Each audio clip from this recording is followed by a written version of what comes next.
तो मैं भी कट्टरता का मतलब क्या होता है? केवल बाबा ने कहा कि सारे हिंदुओं को कट्टर हो जाना चाहिए, क्या तो मतलब वो किस राह पर ले जा रहे हैं देश को, हम आपसे जानना चाहते हैं। गुरु शैलेशानंद महाराज जी, ठीक है बोल सकते जमशेद जी, हैं, मैं लौटूंगी आपके सकते हैं। पास, मैं आपके पास लौटूंगी।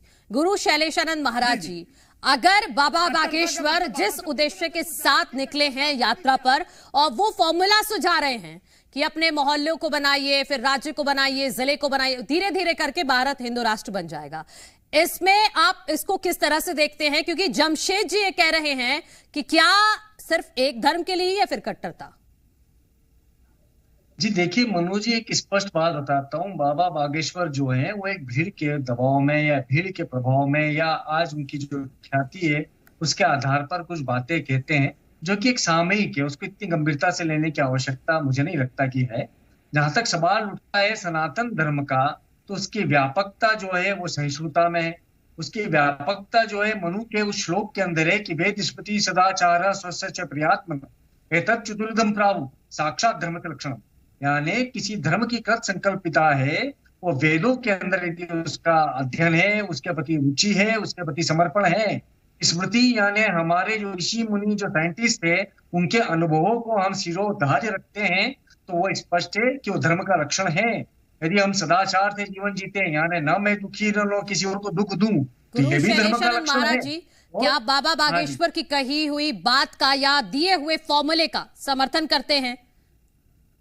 देखिए वो एक कच्चापन है, वो पूर्णता नहीं है, वो एक कच्चापन है। उसके अंदर उन्होंने सिर्फ एक प्रारंभिक स्तर सुझाया। देखिए हमें तो स्पष्ट है कि हम 16 संस्कार हिंदुओं में हैं, जिसकी वैज्ञानिकता है, जिसकी मानवीयता है और जिसके बड़े पारलौकिक तर्क भी हैं।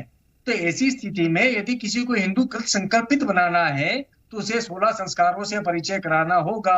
हिंदू की जो वास्तविक वैदिक जीवन शैली है सनातन धर्म की, उससे परिचय कराना होगा। तो उसकी व्यापकता है, उसका विस्तार है। उन्होंने प्रारंभिक टैग लाइन्स दी है कि घर से हिंदू बने, समाज को हिंदू बनाए। और ये जो कट्टर शब्द है, ये कट्टर शब्द हिंदू के साथ सुशोभित नहीं हो सकता, क्योंकि हिंदू जो है बड़ा व्यापक है, उसके अधीन सारे धर्म आते हैं, सारे संप्रदाय आते हैं। मेरे हिसाब से तो सनातन धर्म जो है वो मूल स्रोत है विश्व के समस्त संप्रदायों का। कट्टर नहीं, एक गुरुजी आप ही बताइए, कट्टर का क्या नेगेटिव मतलब निकाला जाए, यही जरूरी है? कट्टर तो को तो हम पॉजिटिव तरीके से भी ले सकते हैं ना। देखिए कट्टर शब्द जो है मध्यकाल के बाद का निकला हुआ शब्दावली में आया हुआ शब्द है, जिसका कहीं ना कहीं मूड मानसिकता से भी तात्पर्य होता है, कुंद होने का भी रखता है। कृत संकल्पित होने को यदि कट्टर माना जाए तो वो बिल्कुल सही है कि हम संकल्पित है हमारे हिंदुत्व के लिए, तो बहुत बड़ी बात है। तो हमें कहीं ना कहीं देखना है कि कच्चापन न रख करके प्रारंभिक स्तर की इस बातों को विवाद का मुद्दा न बनाए, उनसे हम आगे की चर्चा करें। तो ये विवाद का मुद्दा बन रहा है, आपको लग रहा है कि ये विवाद का मुद्दा बन रहा है जैसे जैसे यात्रा आगे बढ़ रही है, और जो बयान उनकी तरफ से आ रहे हैं, जो बातें वो कह रहे हैं, हालांकि सबकी एक ही लाइन है, एक ही लाइन ड्रॉ करके वो चल रहे हैं कि हिंदू राष्ट्र बनाना है, वो अलग अलग तरीके से बातों को कह रहे हैं। आपको लग रहा है इससे विवाद बढ़ रहा है? उनके हिंदू राष्ट्र के आगे मैं शुरू से कहता आया हूं, तो अभी कम आयु के हैं, मैं तो पिछले कई सालों से बोलता आया हूँ, सनातन हिंदू राष्ट्र, सनातन हिंदू राष्ट्र जो है ग्लोबल सिटीजनशिप के ऊपर है। हमारा ओरिएंटल बधु रूढ़ है, यानी वसुधैव कुटुंबकम है। आप कभी भी देखेंगे आधुनिक काल के अंदर समस्त धर्मों को समाहित करता हुआ यूनिटी इन डाइवर्सिटी का फॉर्मूला लिए हुए यदि भारत राष्ट्र है तो उच्चतम है, और उसके अंदर पूरा विश्व यदि सनातन हिंदू धर्म के सिद्धांतों पे चले तो उससे खूबसूरत बात कुछ नहीं हो सकती। ठीक है, डॉक्टर प्रेम व्यास जी, बाबा बागेश्वर ने जो फॉर्मूला सुझाया है इस पर क्या कहेंगे आप? डॉक्टर, भावनाओं पे काबू करना बहुत जरूरी है। जिस तरीके से उससे पूर्व में गुरु जी ने व्याख्या की है, मैं समझता हूँ हिंदू धर्म क्या है इसके बारे में अध्ययन करने की आवश्यकता है। सिर्फ राजनीतिक उपयोग कर देने से या भगवा गमछा गले में डाल लेने से, कुर्ता पजामा भगवा पहन लेने से आप हिंदू नहीं हो जाते। हिंदू आचरण करना पड़ेगा, हिंदू को समझना पड़ेगा हिंदू धर्म क्या है।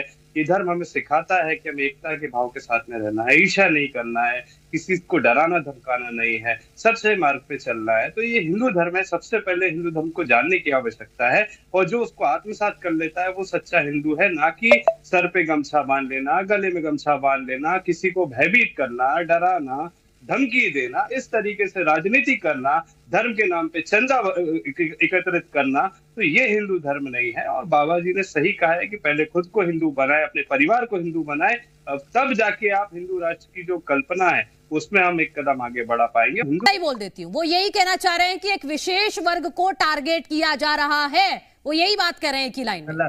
गुरु शैलेशानंद जी, गलत बात है जी, गलत बात है जी। जितना सहिष्णु हिंदू पहले था उतना आज भी है, किंतु उसकी सहिष्णुता का हमारे मध्यकाल से लेकर कर आज तक हमारे ऊपर अत्याचार के रूप में ही इंगित हुआ है।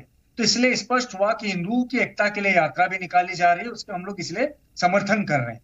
देखिए, हिंदुओं के अंदर जागृति लाना इस बात के लिए जरूरी हो गया था कि हमने बंगाल को देखा है, बांग्लादेश में हम देख रहे हैं, वैश्विक परिवेश के अंदर हम अनेकानेक स्थानों पर देख रहे हैं कि हमारे उच्चतम चिंतन, उच्चतम दर्शन होने के बावजूद हमारी चुप्पी को, हमारी शांति को कहीं ना कहीं कायरता के रूप में लिया जा रहा है, कहीं ना कहीं हमें दबाव के रूप में सब चीजों को स्वीकार करने के लिए बाध्य किया जा रहा है। गुरु शैलेशानंद जी, ठीक है, वक्त की कमी है इसलिए मैं इसके लिए माफी के साथ आपको टोक रही हूँ। प्रेम व्यास जी से मुझे छोटा सा जवाब लेना है, लेकिन जमशेद जी मुझे एक बात आपसे पूछनी है कि जब आपकी तरफ से जुलूस निकाला जाता है तब कोई दिक्कत नहीं होती, किसी को कोई किसी तरह की कोई परेशानी नहीं होती, शांतिपूर्वक सारी चीजें चलती हैं, तो आप पदयात्रा से क्या दिक्कत है?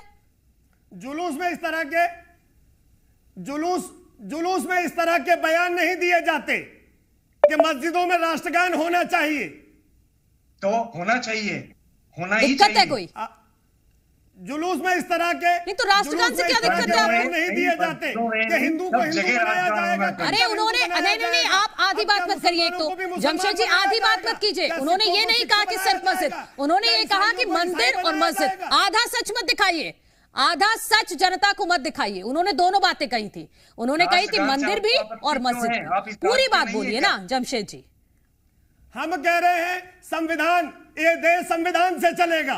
नहीं, आपके लिए तो सब कुछ ही खतरे में है। प्रेम व्यास जी, आप इसका शॉर्ट में जवाब दीजिए, लास्ट कमेंट। हाँ, प्रेम व्यास जी आपसे, वो कह रहे हैं कि कानून सो रहा है, इसी तरह की यात्रा निकाली जा रही है, और वो तो बहुत बड़ी बड़ी बातें उन्होंने कही हैं, आपने सुनी, आप खुद ही जवाब दे दीजिएगा।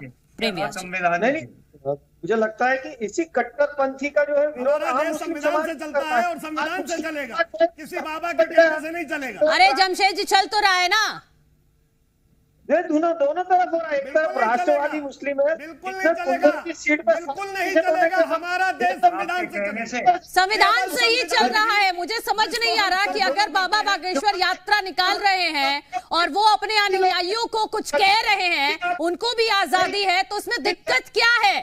कौन लोकतंत्र खतरे में आ गया क्या? कोई दिक्कत नहीं है, यात्रा का स्वागत है, मैंने आपसे पहले कहा, लेकिन जिस तरीके के जहरीले बयान आ रहे हैं वो देश को तोड़ने वाले बयान है। ठीक है, माफी के साथ आप सभी को रोक रही हूँ। आप सभी का बहुत बहुत शुक्रिया इस चर्चा में शामिल होने के लिए। तो बाबा बागेश्वर ने बड़ा